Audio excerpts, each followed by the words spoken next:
এই নির্বাচন সরকার বদলের নির্বাচন না, এই নির্বাচন ঠিক করবে দেশের মালিককে।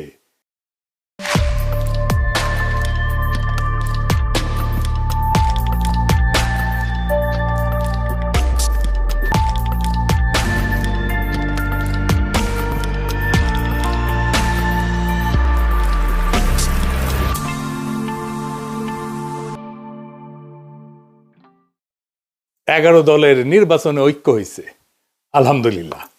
এইটা আরো ভালোভাবে হইতে পারতো, কিন্তু হয় নাই। যাই হোক, অসুবিধা নাই। এই জোটকে এখন বিজয় হইতে হবে। বিজয়ী হইতে পারলে এটা বাংলাদেশের গেম চেঞ্জার হবে, ইতিহাস বদলায় যাবে, বাংলাদেশের রাজনীতি বদল হয়ে যাবে চিরজীবনের জন্য। বাংলাদেশের মানুষ সত্যিকারের আজাদি পাবে। এগারো দলের নির্বাচনে ঐক্য জিতে যাবে, হ্যাঁ জিতে যাবে। এইটা কওয়া যেতে পারে পিস অফ কেক, আপোষে ঘটতে পারে যদি তারা রাইট স্ট্র্যাটেজি নিয়ে মাঠে থাকতে পারে। আর মাত্র 3টা সপ্তাহ। নতুন বাংলাদেশের দিশা দেখাইতে হইলে আপনার একদম নতুন স্ট্র্যাটেজি নিয়ে আগাইতে হবে। আমার স্ট্র্যাটেজি কলে ফুল প্রুফ, বন্দুকের গুল্লি মিস হইতে পারে, আমার স্ট্র্যাটেজি মিস হবে না। কিন্তু মুশকিলটা হইতেছে, আমি যেহেতু জোটের কেউ না, আমি তো হরিদাস পাল, তাই আমার এই ইউটিউব বানাই কইতে হইতেছে যে কেমনে এই স্ট্র্যাটেজিটা ইমপ্লিমেন্ট করবে। তাতে একটা মুশকিল আছে, এটা তো যায় না যাবে প্রতিপক্ষ। আসলে প্রতিপক্ষ যায় না যায় বা বুঝা যায় আপনি কোন স্ট্র্যাটেজি নিতেছেন, এটা প্রতিপক্ষের বুঝতে তো সময় লাগবে না, তাই না? একেবারে বেকুব না হইলে। তাই এই স্ট্র্যাটেজি কয়া দিলেও অসুবিধা নাই। 11 দলীয় জোট এটা যদি অনুসরণ করে ভালো, না করলেও সমস্যা নাই। অনেকে শিখা যাবেন কেমনে জাতীয় ইলেকশনে জিতে আসতে হয়। নির্বাচন আসলে অগলের মাথায় আসে একটা নির্বাচনে ইস্তেহার বানাইতে হবে, লেখা লাগবি। 2018 সালের ইলেকশনে তখন ঐক্যফ্রন্টের ইলেকশন কাজ করতেছি লুকায় থেকে, মানে আন্ডারগ্রাউন্ডে থেকে। আমি ঐক্যফ্রন্টের বুঝাইতে পারলাম না যে ইস্তেহার একটা ভুয়া জিনিস। ইস্তেহার আপনারে ইলেকশনে জেতায় না, জেতায় অন্য কিছু।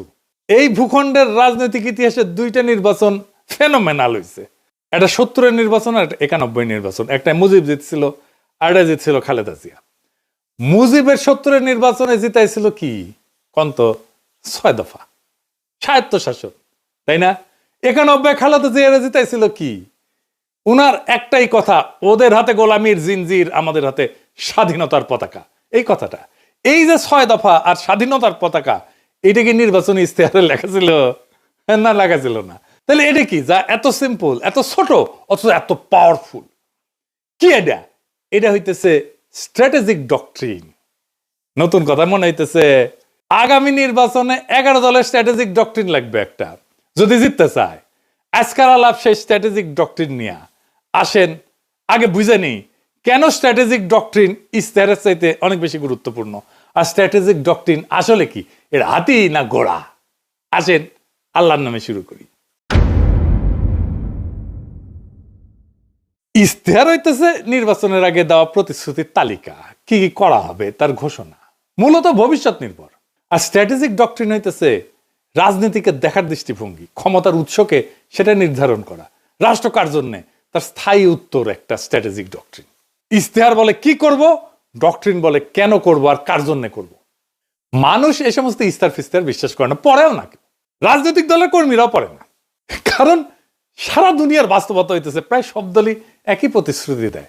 চাকরি দেব, বেকারত্ব কমাবো, দাম কমাবো, দুর্নীতি কমাবো, কিন্তু মানুষ জানে এগুলো ভুয়া, কিছুই হবে না, কিছুই পূরণ হবে না। ফলে ভোটাররা এই সমস্তকে পাত্তা দেয় না। কিন্তু ডক্ট্রিন ইস্তেহারের এই সীমাবদ্ধতা ভেঙে ফেলে। ইস্তেহার যাচাই হয় ক্ষমতায় গেলে, ক্ষমতায় যে সে করলো কিনা। আমি কিন্তু আওয়ামী লীগের ইস্তেহার নিয়ে বেশ কয়েকটা এপিসোড করছি যে ওরা কোনোটাই কিছু করে নাই, বাস্তবায়ন করে নাই। কিন্তু ডক্ট্রিন যাচাই হয় ভোট দেওয়ার আগেই। ডক্ট্রিন মানুষকে প্রশ্ন করায়, আমি কি এই ডক্ট্রিনের মধ্যে নিজেকে দেখতে পাই? এই দল আসলে আমাকে কি মনে করে? মানুষ ইস্তেহার বিশ্বাস না করলেও ডক্ট্রিনকে চিনতে পারে। ইস্তেহার হয় পরিস্থিতি নির্ভর, আর ডক্ট্রিন সময় স্বাধীন। জিনিসপত্রের দাম বাড়লে ইস্তেহার বদলাবে, যুদ্ধ হইলে ইস্তেহার বদলাবে, কিন্তু ডক্ট্রিন বলে যে পরিস্থিতি আসুক ক্ষমতার কেন্দ্রটা বদলাবে না, ভোটাররা তাতে নিরাপত্তা পায়। ইতিহাস বলে যে দল ডক্ট্রিনে যেতে সে নির্বাচনে যেতে। নির্বাচনের মাঠে ডক্ট্রিন কি করে? 1 নাম্বার, ভোটকে একটা ডিল থেকে ঘোষণা বানায় দেয়।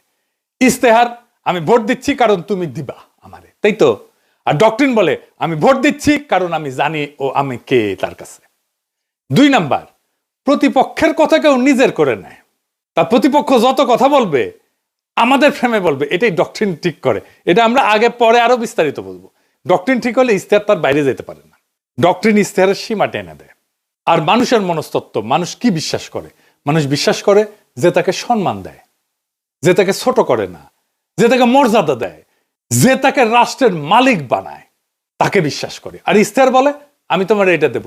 ডক্ট্রিন বলে আরে তুমি কি দেবো, তুমি তো মালিক। ডক্ট্রিন এটা বুঝায় দেয়। ইশতেহার আপনাকে গ্রহীতা বা অনুগ্রহ প্রার্থী বানায়, ডক্ট্রিন আপনাকে মালিক বানায় দেয়। মালিক ভিক্ষার উপরে ভোট দেয় না। নির্বাচন তো প্রতিশ্রুতির প্রতিযোগিতা না, নির্বাচন দেশের মালিকানা নির্ধারণ করে।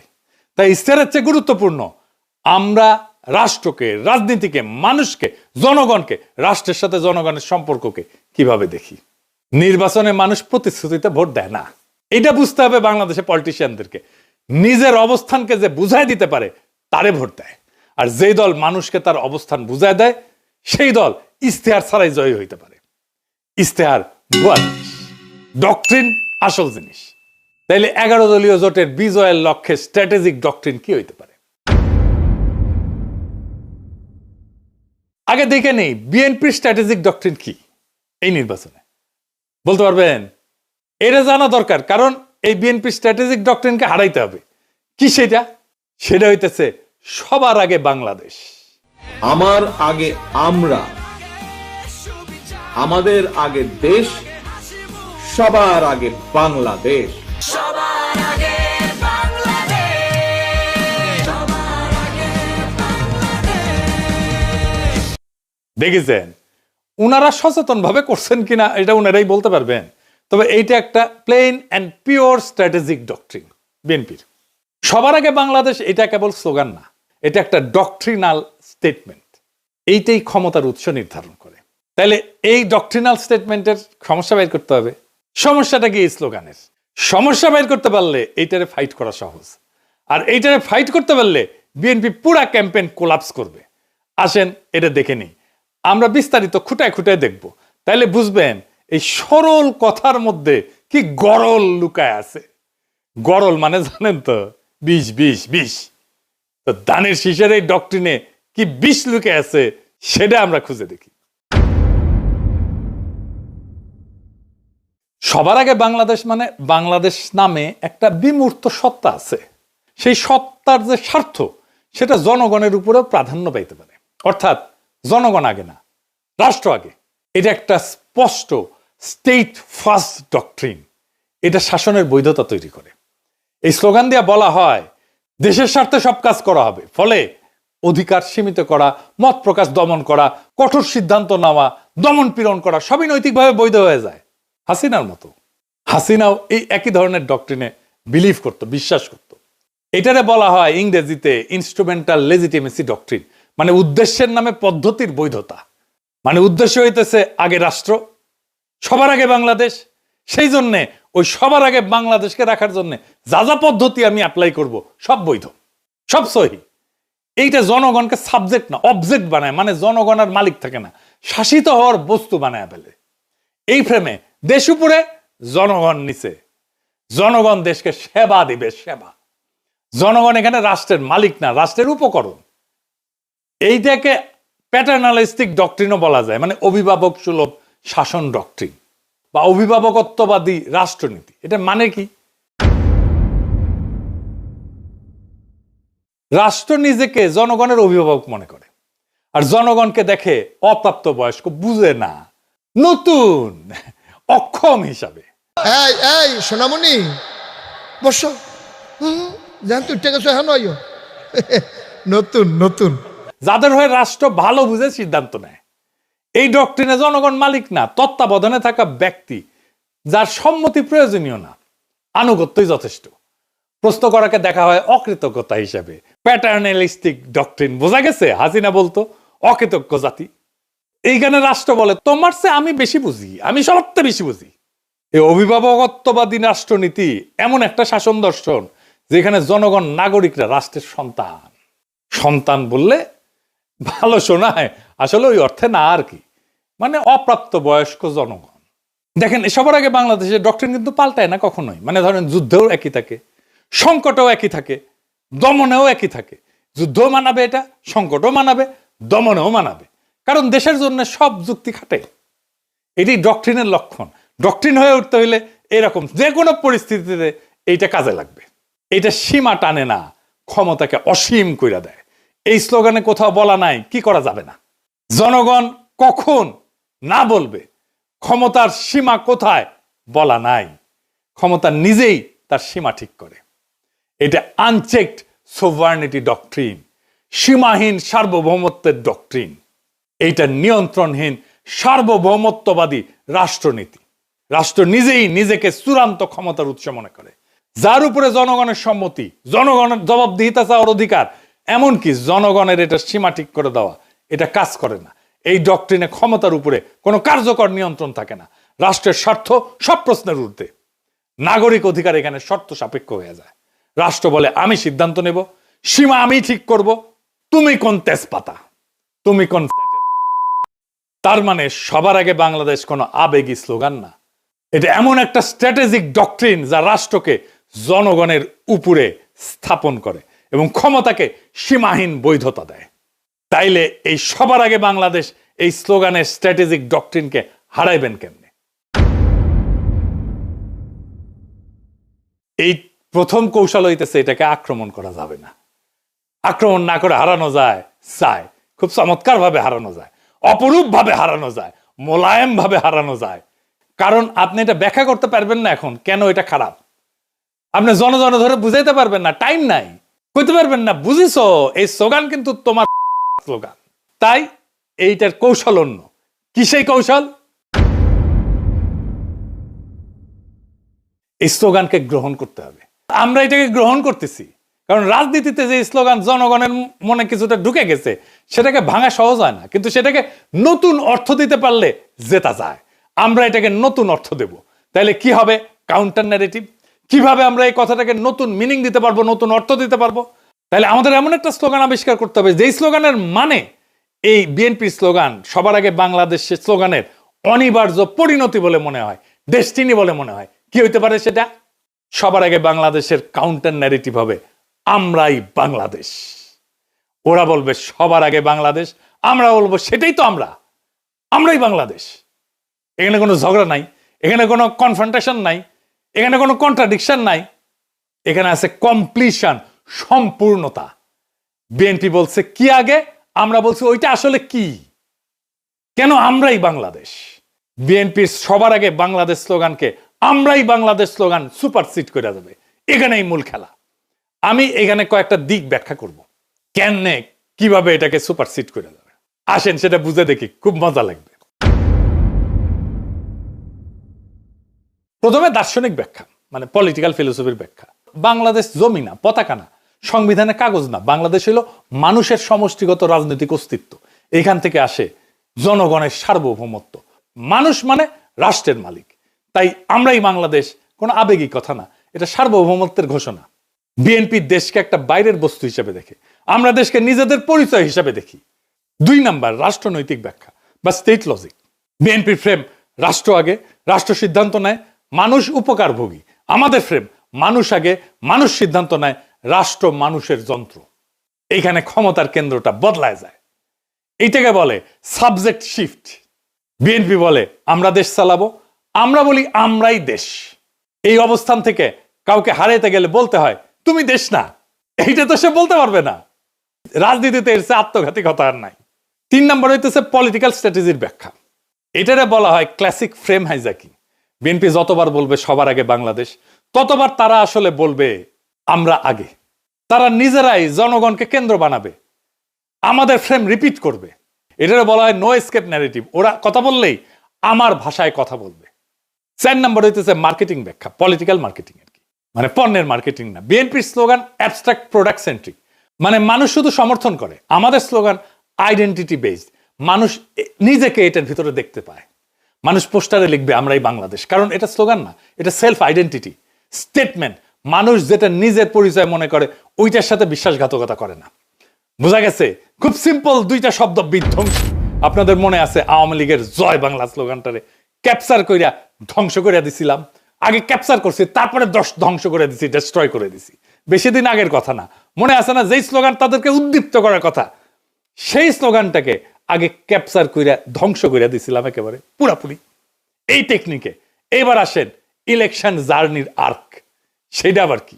এটা আসলে কি? নয়া নয়া জিনিস করছেন দাদা, কঠিন মনে হচ্ছে। আরে কঠিন না, সেল চালাইয়া বুঝে যাবেন। আসেন সেল চালাইয়া বুঝে নিই। এইটা আসলে ভোটের আগে থেকে ক্ষমতায় যাওয়ার পর পর্যন্ত জনগণকে একসাথে নিজের সাথে যুক্ত রাখার রোডম্যাপ, পথ নকশা। এখানে ভোট শুধু একটা ঘটনা, পুরো গল্প না। ঠিক আছে? বর্তমান বাংলাদেশের বাস্তবতাটা কি? এটা কি জন অসন্তোষ এটা দিয়ে শুরু হয়? তা না, শুরু হয়েছে একটা হতাশা দিয়ে, গভীর হতাশা দিয়ে, একটা ভ্রম দিয়ে, একটা ভুল দিয়া। সব বদলাইছে মনে হয়, কিন্তু আসলে কিছু বদলায়নি। আগের বন্দোবস্ত, আগের রাষ্ট্রযন্ত্র, আগের ক্ষমতার ভাষা, আগের নিয়ন্ত্রণ সব ঠিক আছে, শুধু মুখ বদলাইছে, দল বদলাইছে। মানুষ স্পষ্ট দেখতেছে বিএনপি ধীরে ধীরে আওয়ামী লীগের আগের জায়গাগুলো নিচ্ছে, কাঠামো ভাঙতেছে না, দখল বদলাচ্ছে। সবচেয়ে গুরুত্বপূর্ণ বাস্তবতা হইতেছে তারেক রহমান তো নির্বাচিত প্রাইম মিনিস্টার না, কিন্তু তিনি ডিফ্যাক্টো দেশের প্রধান সিদ্ধান্ত কেন্দ্র। এখানে মানুষ বুঝে যায় সমস্যা ব্যক্তি না, সমস্যা হচ্ছে একই রাষ্ট্র একইভাবে চলে। এই উপলব্ধিটাই ইলেকশন জার্নির প্রকৃত শুরু। নির্বাচন শেষ না, নির্বাচন দিয়ে নাগরিক তার মালিকানা দখল করবে। এখানে ইলেকশন জার্নির আর্ক পূর্ণতা পায়। স্লোগান থেকে যাত্রা। এর প্রথম ফেজে কি হবে? পরিচয়কে জাগরিত করা। আমরাই বাংলাদেশ, এটা আমাদের পরিস্থিতিকে জাগ্রত করবে। এই পর্যায়ে প্রতিশ্রুতি কম, দর্শন বেশি। এর লক্ষ্য কি? মানুষ ভোটার না, মানুষকে বলা আপনি একটা পলিটিক্যাল এন্টিটি, রাজনৈতিক সত্তা। 2 নাম্বার ফেজে কি? নৈতিক প্রশ্ন, মরাল কোশ্চেনিং। এইখানে প্রশ্ন উঠবে, আমরাই যদি বাংলাদেশ হই তাহলে এত অন্যায় কেন, এত অবিচার কেন, এত বেইনসাফি কেন? এখান থেকে আসবে ইনসাফের প্রশ্ন। ইনসাফ মানে ভিক্ষা না, দয়া না, অধিকার ফেরত নেওয়া। মানুষ তখন বোঝে অন্যায়টা তো তাহলে আমার বিরুদ্ধে, বেইনসাফি তো আমার বিরুদ্ধে। আমরাই যদি বাংলাদেশ হই আর এই বাংলাদেশে যদি বেইনসাফি থাকে তাহলে এই বেইনসাফি আমার বিরুদ্ধে, কারণ আমি তো বাংলাদেশ। 3 নাম্বার ফেজ, ইনসাফের কাফেলা। এটা একটা কালেকটিভ জাস্টিসের ফেজ, সম্মিলিত ন্যায়ের যাত্রা। মানুষ বোঝে আমি একা না, আমার অভিজ্ঞতা সবারই। এখানেই জন্ম নেয় কাফেলার ধারণা। কাফেলা মানে পার্টি না, কাফেলা মানে পোস্টার না, এটা একটা নৈতিক যাত্রা। আমার ভোটটা তো দেওয়া হবে তাকেই যে আইন বানাবে, যাকে আমি সংসদে পাঠাচ্ছি। এটা একটা যাত্রা, যে আইন সমাজে ইনসাফ কায়েম করবে। এই ভোট শুধু ব্যালটের ভোট না, এটা ইনসাফ কায়েমের কাফেলা। 4 নাম্বার ফেজ, আজাদির দোরগোড়ায় পৌঁছানো। শেষ পর্যায়ে প্রশ্ন বদলায়।